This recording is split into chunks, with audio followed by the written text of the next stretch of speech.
So hello मेरे प्यारे छोटे भाइयों और बहनों, जो भी देख रहा या रही है स्क्रीन के पीछे से।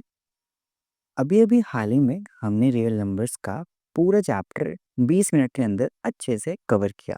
एंड उस लेवल तक कवर किया कि आपके जितने भी जो सॉल्विंग सेशंस, मतलब उस लेवल तक किया हमने कि आप उसका कोई भी सवाल अपनी टेक्स्ट बुक से बना सकते हो। अब उसी अब तो हम अब से हम क्या करने वाले हैं, उसकी प्रॉब्लम सॉल्विंग स्टार्ट करने वाले हैं, ठीक है? तो प्रॉब्लम सॉल्विंग के लिए सबसे पहली चीज़ हम देने वाले हैं, दैट इज़ आपकी एक्सरसाइज के सवाल लेने वाले हैं। एंड हम उनको क्वेश्चन बाय क्वेश्चन सॉल्व करेंगे। नाउ ऑब्वियस है यार कि मैं हर एक सवाल तो सॉल्व नहीं करूँगा, मगर हाँ, जो भी सवाल मुझे लगेगा दैट मुझे डिस्कस करना चाहिए, मैं कर दूँगा। बाकी अगर कोई ऐसा सवाल है जो मैंने लाइक करवा रखा है, मैं उसको रहने दूँगा। एंड इसको करने का तरीका भी बता दूँ आपको, आपके सामने सबसे पहले क्वेश्चन की फ़ोटो फ्लैश होगी। उसी टाइम पे आपको अपनी स्क्रीन को पॉज़ करना है एंड उसके बाद उसको खुद से एक बार अटेम्प्ट करना है। होता है तो भी ठीक, नहीं होता है तो भी आपको वेट करना है, देन फिर मुझे सॉल्व करते हुए देखना है। ये एक तरीका होता है जिससे आप मैथ्स को सॉल्व करते हुए सीखते हो। बिकॉज़ यार मैथ्स में कुछ भी रिविज़न जैसा है ही नहीं। जो भी कुछ है it's all about problem solving, and वो हम आज से स्टार्ट कर रहे हैं। सो एक्सरसाइज 1.1 से एक और पॉइंट जो मैं बता दूं, दैट जो एनसीईआरटी में यूज़ कर रहा हूँ for this is the latest one, that is 2025 to 26। अगर आप गूगल पे जाओगे ऑनलाइन आपको मिल जाएगी कि मैं वो वाली एनसीईआरटी करूँगा। तो अगर आपके पास में पुरानी एनसीईआरटी है तो भी कोई दिक्कत नहीं, क्योंकि क्वेश्चन तो आपके सामने आ ही जाएगा। ओके, सो स्टार्ट करते हैं। Here is your very first question.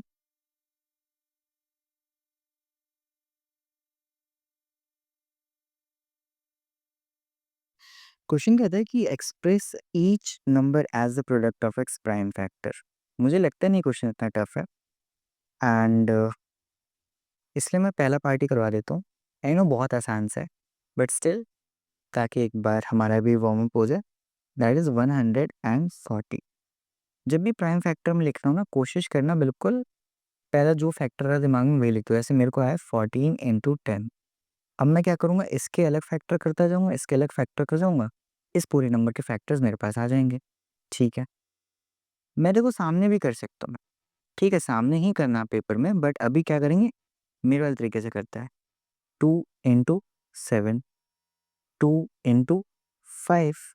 अब इसको सजा करके यहाँ पे लिख दो, दैट इज 2 की पावर 2, 5, 7। ये आपके पास में होगी प्राइम फैक्टर की फॉर्म।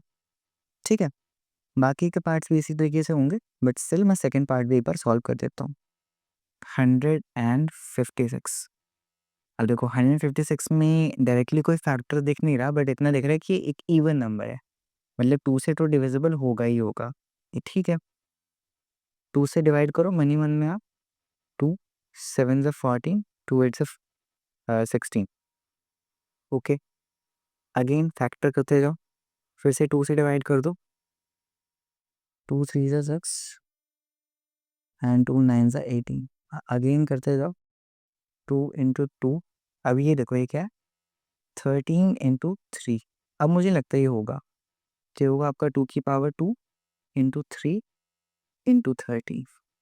सो वही है यार, सबसे पहले तो एक नंबर लिखा है, उसको क्या करना है, जो भी दिमाग में आता है वो फैक्टर पहले लिख दो। मुझे यहाँ पे 14 टू 10 लिखा, फिर 14 के फैक्टर्स मैं अलग करता जाऊँगा, 10 के फैक्टर्स मैं अलग करता जाऊँगा, और ये जो पूरा यहाँ पे मलबा दिखेगा वो हमारा क्या हो जाएगा, इसका प्राइम फैक्टराइजेशन फॉर्म। होप आप सबको समझ आया। ओके, सेकंड क्वेश्चन पे मूव करते हैं। Here is the second question on your screen. Second question यार, मैंने लास्ट वीडियो में जब मैंने पूरा चैप्टर करवाया था, उसी में बताया था दैट ये फॉर्मूला आपका, that LCM of A comma B into HCF of A comma B is always equals to product of the two number. ये बहुत इंपॉर्टेंट फॉर्मूला है। दैट्स व्हाई मैंने कहा था इसको अच्छे से समझ करके याद करना, सिर्फ याद मत करना, समझ करके याद करना। तो इसका फर्स्ट पार्ट मैंने पिछली वीडियो में ही करवा दिया था। इस बार हम क्या करते हैं, सेकेंड पार्ट करते हैं। अब देखो सेकंड पार्ट जब आपको मैं कराऊँगा ना, आपको फ़ील होगा कि maths is all about layering. यानी हम एक क्वेश्चन में एक और लेयर ऐड करते हैं, फिर एक और लेयर ऐड करते हैं और वो क्वेश्चन बड़ा-सा एकदम टफ सा दिखने लगता है। लाइक इस क्वेश्चन में कुछ भी नहीं है, सबसे पहले उसने आपको क्या कह रखा है कि आपको इसके लिए वेरीफ़ाई करना है इस फ़ॉर्मूले को कि एलसीएम, एचसीएफ दोनों का नंबर्स का प्रोडक्ट करने पे वही 2 नंबर्स का प्रोडक्ट आता है। तो सबसे पहले तो हमें क्या करना पड़ेगा लाइक 510 इसका प्राइम फैक्टराइज़ेशन लिखना पड़ेगा। लो हो गया, वही 51 इंटू 10। अब 51 का क्या हो सकता है? 17 3 ज़ा 51 होता है। इसका क्या होता है 2 इंटू 5। इसको सजा करके लिख दो। जब मैं कहता हूँ सजा करके लिखना मतलब इंक्रीजिंग फॉर्म में लिखना, ठीक है? वरना तुम बाद में कमेंट करते फिरो भैया आपने क्या बोल दिया ये? एक है आपके पास में 92। अगेन इवन नंबर है 2 तो फैक्टर होगा ही होगा। 2 इंटू में 2 4 ज़ा 8, 2 6 ज़ा 12। अगेन फैक्टर कर दे भाई मेरे। रुकना नहीं है, जब तक फैक्टर्स हो रहे हैं आप करते जाओ। 2 की पावर 2 इंटू 23। चेक कर लो एक बार, यही है। ठीक है, तो एलसीएम निकाल मेरे भाई, या बहन बुरा मत मान जाना अगर मैं भाई-भाई करूँ ज़्यादा तो। एलसीएम में मैंने क्या सिखाया था, कॉमन ढूँढ लो पहले, 2 है बिल्कुल है। हाईएस्ट पावर बता भाई, 2 ठीक है, 3 है क्या? अच्छा 3 नहीं भी है तो भी मैं लिखूँगा, क्यों लिखूँगा? क्योंकि मैं यहाँ पे क्या कर रहा हूँ, मैं यहाँ पे एलसीएम निकाल रहा हूँ। सॉरी दिखाई नहीं दिया होगा पहले तो मैं 20 सॉरी 3 लिख रहा था ना पहले, 2 टू द पावर 2 फिर 3। अभी मैं सजा करके लिखने की ट्राई कर रहा हूँ, तुम समझ गए होगे। 5 17 23 मैंने एलसीएम लिखा है ये, ठीक है? इस तरीके से लिखते हैं कॉमन, और अगर कॉमन है तो उसकी हाईएस्ट पावर तक जाएँगे और फिर जो नंबर्स बच गए उन सबको यहाँ पे लिख देंगे। हाँ, रिपीटिशन में नहीं लिखते कभी भी, इस बात का ध्यान रखना। फिर आता है एचसीएफ। अब एक बात बताओ, इसके प्राइम फैक्टर्स हमारे सामने लिखे, इसके प्राइम फैक्टर्स हमारे सामने लिखे। तुम्हें क्या करना है, कॉमन ढूँढना है सबसे पहले। ठीक है, मेरे को यहाँ पे भी 2 दिख रहा है, यहाँ पे भी 2 दिख रहा है। फिर क्या करना था भैया, जो लोवेस्ट पावर है ना वो निकालनी थी। ठीक है, मैं हमेशा कहता हूँ कि कॉमन निकालो, तो इसको मैं 2 बार लिख सकता हूँ ना, बट यहाँ पे 1 ही 2 है तो मेरे को 1 ही 2 मिलेगा। तो एचसीएफ तो भाई साहब 2 ही मिला मेरे को, उससे ज़्यादा नहीं मिला। ऑलराइट, अब मैं क्या करता हूँ, एलएचएस में कुछ अज़्यूम कर लेता हूँ। क्या है वो? 510 इंटू 92। अब यहाँ पे जो मैंने चीज़ लिखी है एलसीएम इंटू एचसीएफ जो कि 2 है। जब इन दोनों को प्रोडक्ट करोगे ना, यही मिल जाएगी। अब ऑब्वियस सी बात है, मल्टीप्लाई करने नहीं बैठोगे तुम, तो इसलिए कहता हूँ ये जो सवाल होता है ना, स्पेशली जो ये वाला, इसको तो तुम याद ही कर लो यार, क्योंकि बहुत बार आया है पेपर में। और इसमें यही होता है, कई बार एलसीएम एक का मिसिंग होता है, एचसीएफ एक का मिसिंग होता है। 2 नंबर्स तो तुम्हें पता है उनका प्रोडक्ट तो तुम हमेशा लिखोगे, यानी ये वाली चीज़ तो तुम्हें क्या होती है, हमेशा गिवन ही होती है। ये हमेशा होती है तुम्हारे पास। इन दोनों में से कोई एक चीज़ मिसिंग दे देंगे, तो बाकी तो तुम निकाल लोगे फ्रॉम दिस इक्वेशन। इसलिए इसको अच्छे से याद कर लो, घोल करके पी जाओ और पचा भी लेना।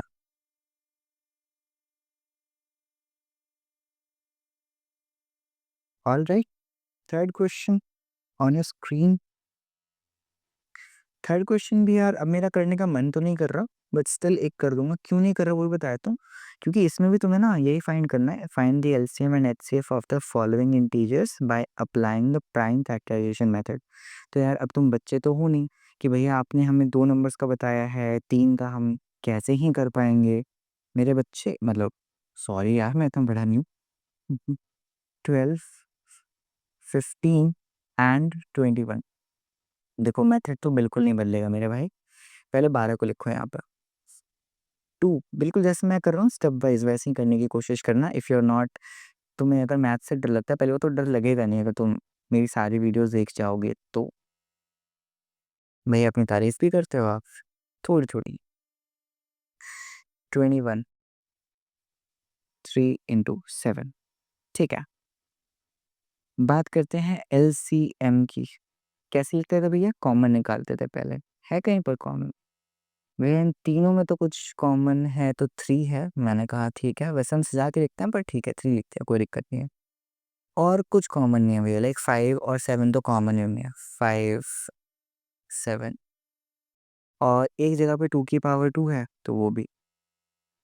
अब ये जो चीज़ आई ना हमारे पास में, ये एलसीएम आ गया हमारे पास में, ठीक है?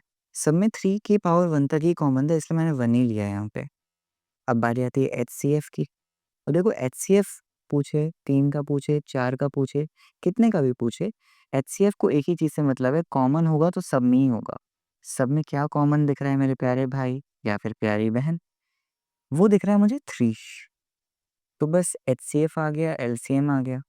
हाँ, वेरीफाई करने के लिए अच्छा ये जो फ़ॉर्मूला था ना हमारे पास में HCF of A comma B, ये सिर्फ़ 2 नंबर्स के लिए वैलिड था।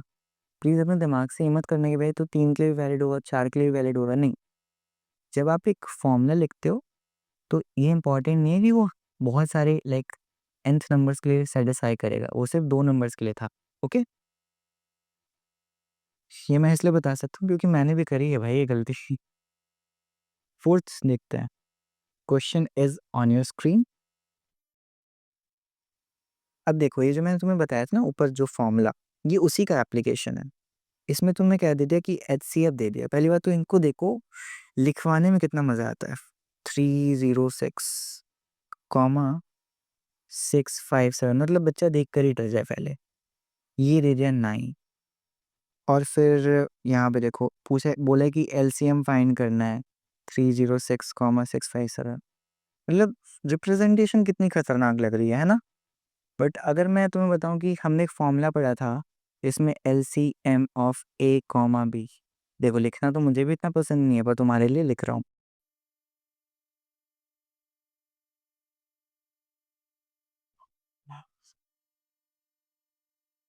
ठीक है? अब मैं देख पा रहा हूँ ये चीज़ मुझे गिवन है और भैया ने बताया था ये तो हमेशा गिवन होता है। यानी सिर्फ़ ये बच गया, निकाल नहीं लोगे तुम? इसको कुछ अज़्यूम कर लो। क्या अज़्यूम करोगे? चलो छोड़ो यार, एलसीएम लिख लो सीधा। प्रोडक्ट बताओ मुझे कितना है यहाँ पे? इन्हीं दोनों का प्रोडक्ट लिखना है 306 into 657 divide by HCF that is 9। देखो चलो कर देते हैं। अच्छा देखो जब ऐसी कैलकुलेशन आए ना तुम्हारे सामने, तब ना मैंने तुम्हें बताया नहीं डिविजिबिलिटी रूल बहुत फ़ायदे में आता है। जैसे यहाँ पे 9 है, ऊपर 9 है। कई लोग क्या करेंगे 3 से कट करेंगे, कई लोग किससे कट करेंगे? 3 से कट कर देते हैं यहाँ पे 3, 3 1 ज़ा 3, 0 ज़ा 2 ज़ा, फिर से 3 से कट कर देता है, 3 3 ज़ा 3 4 ज़ा और फिर क्या आएगा 34 इंटू 657 ये आ गया। तो अगर तुम्हें डिविजिबिलिटी रूल आता है तो तुम्हें पता लग जाएगा आराम से कि 3 से कट रहा है। ठीक है? और 3 का डिविजिबिलिटी रूल ये होता है कि जितने भी नंबर्स हैं उन सबका सम 3 का ही मल्टीपल आएगा। जैसे यहाँ पे 3 0 6 9 आया वो 3 का मल्टीपल था। अगर ऐसी और भी डिविजिबिलिटी रूल्स के बारे में पता करना हो कमेंट्स में लिख देना, मैं वीडियो बना दूँगा, ओके? 5th वाला मैंने यार अपनी उस वाली कंप्लीट वन शॉट वाली वीडियो में भी करवाया था, बट स्टिल करवा देते हैं। बताया कि आपके पास में 6 टू द पावर n ऐसा कोई नंबर है, फॉर्मेट दे दिया सीधा, जिसमें n तुम्हारा कुछ भी हो सकता है, 1 2 3 0 भी हो सकता है, कुछ भी हो सकता है। तो तुम्हें बताना है कि क्या n की कोई ऐसी वैल्यू एग्ज़िस्ट करती है, जिसको रखने पर जो नंबर एंड है वो 0 से करे? इसमें ना वो डिविजिबिलिटी रूल बहुत काम आता है। क्यों काम आता है? एक नंबर होता है 5, 5 का डिविजिबिलिटी रूल ये कहता है कि अगर एंड में 5 आया या फिर 0 आया, तो वो नंबर 5 से डिविजिबल होगा। हमें जहाँ पे साफ-साफ दे रखा है कि एंड 0 से कर रहा है, मतलब उस नंबर को 5 से डिविजिबल होना ही पड़ेगा। यानी कि उसके प्राइम फैक्टर में 5 का होना अति आवश्यक है। अब यहाँ पे क्या लिखा हुआ है? 6 टू द पावर n इसको मैं लिख सकता हूँ 2 इंटू 3 की होल पावर n। तो यहाँ पर मुझे दूर-दूर तक कहीं 5 नहीं दिख रहा। देख पा रहे हो? कहीं नहीं दिख रहा। तो ये क्या होगा? No such value of n is possible. Reason मैंने तुम्हें बता दिया यार, 6 पे आता है। 6 भी शायद तुम्हें देखने में डरावना लग सकता है, बट मैं एक बार समझा दूँगा तो शायद ना लगे। 6 कहता है कि आपके पास एक तो नंबर ये है 7 इंटू 11 इंटू 13 प्लस 13। दूसरा नंबर है 7 into 6 into 5 into 4 into 3 into 2 into 1 plus 5। भैया ये क्या लिख दिया आपने? बड़ा डरावना सा लग रहा है हमें देखने में। तुम्हें पता है जब मैंने पिछली वीडियो कराई थी, उसमें मैंने सबसे पहले बताया था दैट ये जो पूरा चैप्टर है ना 2 ही चीज़ों के ऊपर है। एक है आपके पास में प्राइम नंबर्स। क्यों प्राइम नंबर्स? क्योंकि हर एक जगह पर आपको ना इन सब की देख पा रहे हो प्राइम फैक्टराइज़ेशन लिखनी पड़ रही है। यहाँ पे भी हमने प्राइम फैक्टराइज़ेशन लिखी। इससे पहले वाले सवालों में भी हमने प्राइम फैक्टराइज़ेशन ही लिखी। तो एक तो प्राइम नंबर्स आपको बहुत इंपॉर्टेंट है, यही नहीं आएँगे तो प्राइम फैक्टराइज़ेशन कहाँ से लिखोगे? और एक है कॉम्पोज़िट नंबर्स। अब इस सवाल को पढ़ोगे तो उन्होंने ये पूछ रखा है कि प्रूव करो, एक्सप्लेन का मतलब वही हो गया, प्रूव करो कि why these numbers are composite number. मैंने उसी वीडियो में ये भी बताया था कि कॉम्पोज़िट प्रूव करने का एक तरीका क्या होता है, ए इंटू बी की फॉर्म में। तो मतलब कॉम्पोज़िट का अर्थ ये निकलता है कि वो 1 से डिवाइड हो, खुद से डिवाइड हो और किसी और से भी डिवाइड हो। आई नो हिंदी में लिख रहा हूँ बट सही लिख रहा हूँ।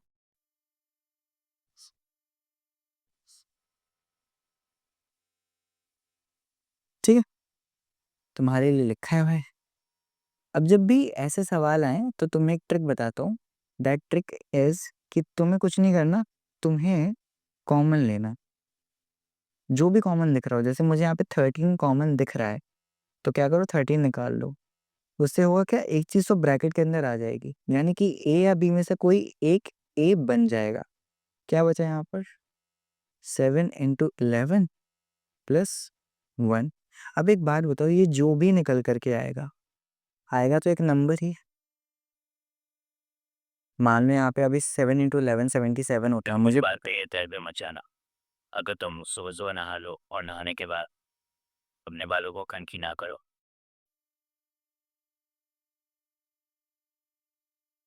जैसे ही आएगा तो एक नंबर ही। मुझे यहाँ पे दिख रहा है 7 इंटू 11 77 होता है, बट मैं लिखूँ क्यों? मुझे पता है एक नंबर आएगा, यानी कि ये 13 इंटू बी इस फॉर्म का आएगा कम से कम। तो दिख रहा है ना 13 से तो डिविजिबल है ये, साथ में एक नंबर बी आएगा, ये उससे भी डिविजिबल है। इसका मतलब ये क्या हो गया? ये हो गया कॉम्पोजिट नंबर। ठीक है? सिमिलरली अब देखो इतना बड़ा-सा तुम्हें दिख रहा है, तुम तो इसको देखते ही छोड़ दोगे। क्यों छोड़ना है भाई? मुझे कॉमन दिख रहा है ना, 5 यहाँ पर है, 5 यहाँ पर है। उठा लो 5 को बाहर और फिर ये पूरी मल्टीप्लिकेशन हो सकती है, वो लिख दो और प्लस में 1 लगा दो। अब ये भी क्या बन जाएगा, एक पूरा नंबर बन जाएगा। यानी कि 5 इंटू बी टाइप का ये भी हो गया। यानी कि 5 से भी डिविजिबल है और बी से भी डिविजिबल है। यानी ये भी एक कॉम्पोजिट नंबर है। आगे फील? चलो अब आगे बढ़ते हैं। एक ना लास्ट क्वेश्चन यहाँ पे दे रखा है, that is there is a circular path around a sports field. Sonia takes 18 minutes to drive one round of the field, while Ravi takes 12 minutes for the same. Suppose they both start at the same point and at the same time and go in the same direction. After how many minutes will they meet again at the starting point? अब यहाँ पे ना बच्चे जब भी word problems आते हैं इसमें, एक तो मैं पहले ही बता दे रहा हूँ, वर्ड प्रॉब्लम्स आती भी हैं तो सिर्फ एचसीएम एलसीएम के केस में ही आती है, क्योंकि रियल नंबर्स में वर्ड प्रॉब्लम्स आप और कहीं से बना ही नहीं सकते। एचसीएफ एलसीएम इन्हीं पे बनते हैं, खत्म। तो इसमें भी वही चीज़ पूछ रखी है कि कितने मिनट बाद मिल पाएंगे। अब बच्चे कंफ्यूज आते हैं, भैया एलसीएम करना है एचसीएफ करना है। देखो एलसीएम तब करना है जब आपको कोई चीज़ मिनिमम निकालनी है। ठीक है? मिनिमम का मतलब वहाँ से शुरुआत हो। आई नो हिंदी में बता रहा हूँ बट काम आएगी तुम्हारे। वहाँ से शुरुआत हो। जैसे इन्होंने यहाँ पे पूछ रखा है कि कब मिलेंगे। अभी उन्होंने रेस यहाँ से स्टार्ट करी है सेम लोकेशन से। थोड़ी देर बाद जब वो घूम करके आएँगे यहीं पर दोबारा कब मिलेंगे। तो वो कहना तो यही चाह रहा है ना कि कब से उनका ये जो मिलने का सिलसिला है शुरू होगा। ठीक है? यानी कि हमें यहाँ पे एलसीएम ही निकालना है। एचसीएफ क्यों कब पूछते भैया? एचसीएफ तब पूछते जब उनको ऐसे पूछना होता कि मैक्सिमम कितने टाइम बाद या फिर मैक्सिमम एक तरीके से कितनी बार मिल सकते हैं, उस केस में शायद ये आ सकता था। बाकी एलसीएम वाला केस तो तुम्हें समझ आ ही गया होगा। तो इसमें एलसीएम निकालना पड़ेगा, बट किसका? वो तुम्हें क्वेश्चन में ही दे रखा है। क्योंकि उसने बता रखा है कि सोनिया को 18 मिनट लगते हैं। अब देखो ये हो तो मैथ्स का ही सवाल गया फिर, और इसको लगते हैं 12 मिनट्स। तो 18 और 12 का एलसीएम निकालें। अगेन हम इसका प्राइम फैक्टर कर देंगे, इसका प्राइम फैक्टर कर देंगे और निकाल देंगे। 18 को लिख सकते हैं 9 इंटू 2, जिसको लिख सकते हैं 2 इंटू 3 की पावर 2। 12 को क्या लिख सकते हैं? 2 की पावर 2 इंटू 3, 4 3 ज़ा 12। एलसीएम में क्या कर देते हैं? पहले कॉमन की हाईएस्ट पावर 2, 3 कॉमन की हाईएस्ट पावर, ये होता है 4, ये होता है 9।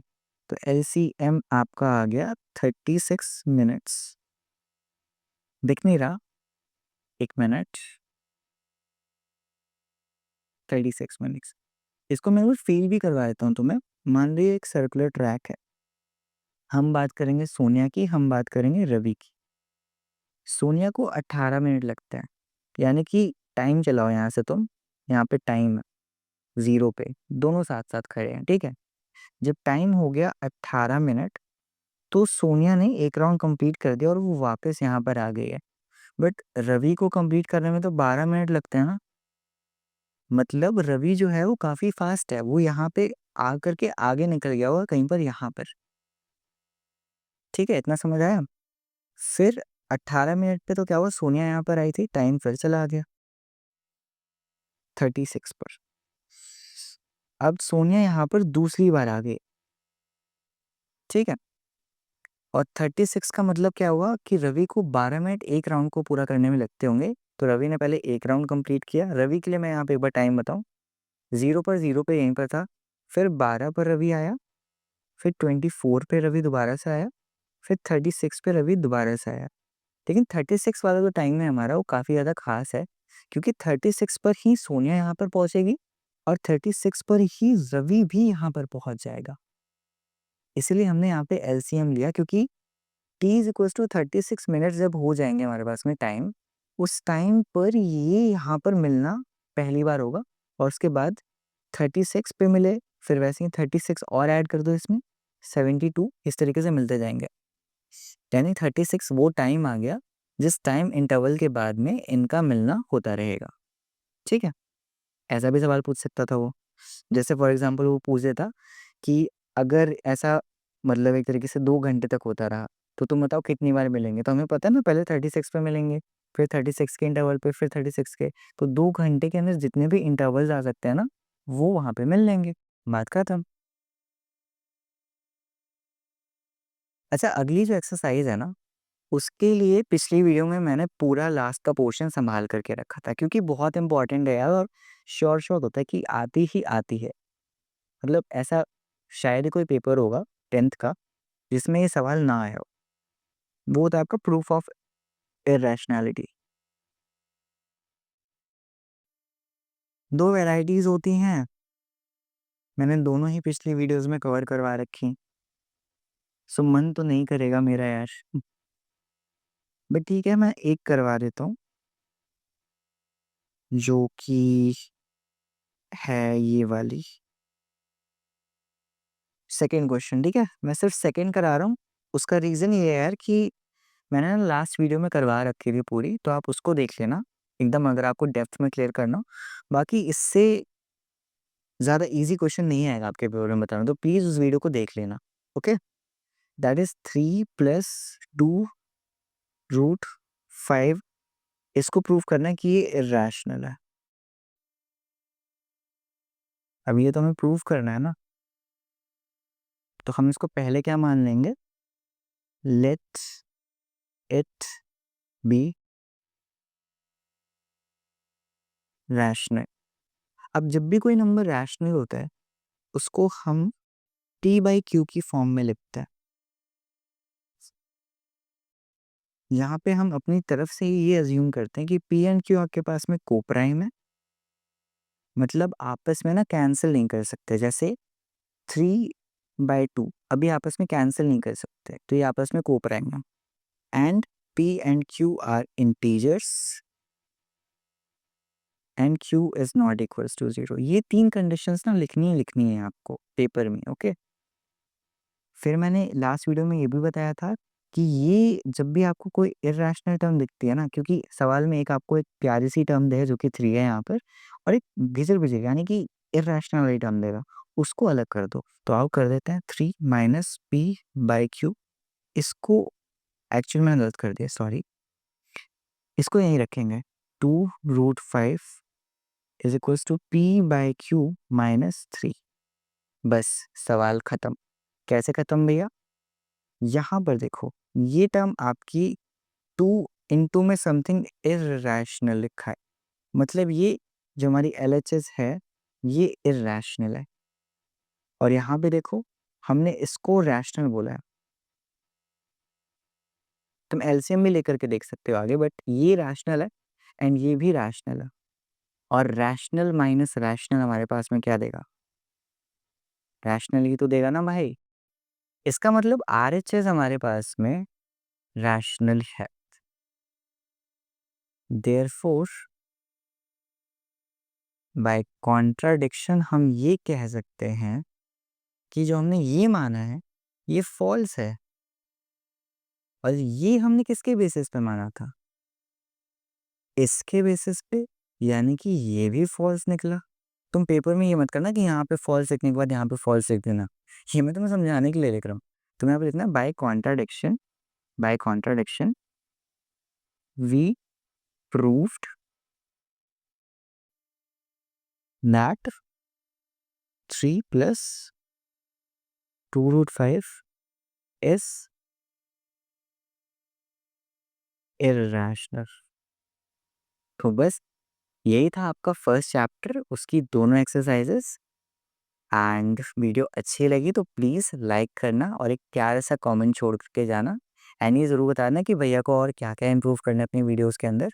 बाकी अगर वीडियो सच में अच्छी लगी तो चैनल को सब्सक्राइब कर दो और अपने किसी भी प्यारे से एक दोस्त के साथ जिसको इस वीडियो की ज़रूरत हो शेयर कर दो।